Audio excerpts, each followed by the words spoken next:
What one righteous man can do. How many righteous men does it take to save a city?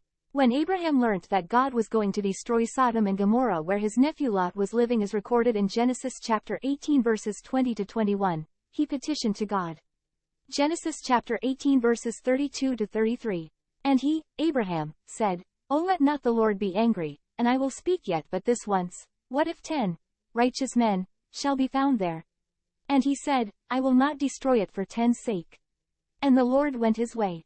In this conversation, we learnt that God will not destroy a city if there are 10 righteous men there. But how about 9, 5, or even 1? The Lord went his way and did not answer. However, I personally believe that God will not destroy a city even if there is only one righteous person there. In fact, the Lord said this to Jeremiah in Jeremiah chapter 5 verse 1. "If you can find a single person, anyone who acts justly, anyone who seeks the truth, then I will forgive the city." What a righteous man can do. There are many examples in the Bible where God spared a whole city, a nation, or even the whole world because of just one righteous person. 1. Methuselah. God sent the flood in AM 1656 since creation according to Jewish chronology, which is the same year Methuselah died. And who is Methuselah? From Genesis chapter 5, we know that Methuselah is the 8th generation from Adam. We also know that until Noah, descendants from Seth's line are mostly righteous men. Why did God send the flood in AM 1656 and not earlier?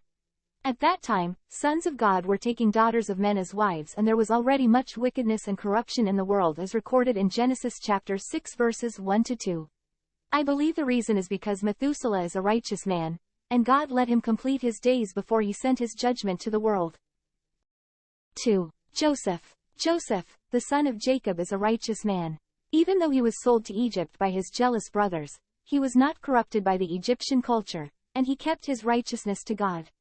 During that time, the whole world went through a famine, but Egypt was not only spared, but became prosperous because of one righteous man, Joseph. Genesis chapter 41 verses 56 to 57. And the famine was over all the face of the earth, and Joseph opened all the storehouses, and sold to the Egyptians, for the famine was severe throughout Egypt. And all countries came into Egypt to Joseph to buy grain, because the famine was so severe in all the lands. 3. Lot, the nephew of Abraham. Lot was also called a righteous man according to the Bible. During Lot's stay in Sodom and Gomorrah, not only were these two cities not destroyed because of their wickedness, but they were even rescued by Abraham when their enemies attacked them as recorded in Genesis chapter 14 verses 8 to 16. However, since Sodom and Gomorrah did not turn away from their sins, they were eventually destroyed by the Lord after Lot had been taken out by the angels. 2 Peter 2, 7 to 8. But God also rescued Lot out of Sodom because he was a righteous man who was sick of the shameful immorality of the wicked people around him. Yes, Lot was a righteous man who was tormented in his soul by the wickedness he saw and heard day after day. You can make a difference. From the above examples, we can see that God highly values the life of each and every righteous person on earth. In fact, it is even written in the Bible, 2 Peter chapter 3 verse 9. The Lord is not slack concerning his promise, as some count slackness, but is long-suffering toward us, not willing that any should perish but that all should come to repentance.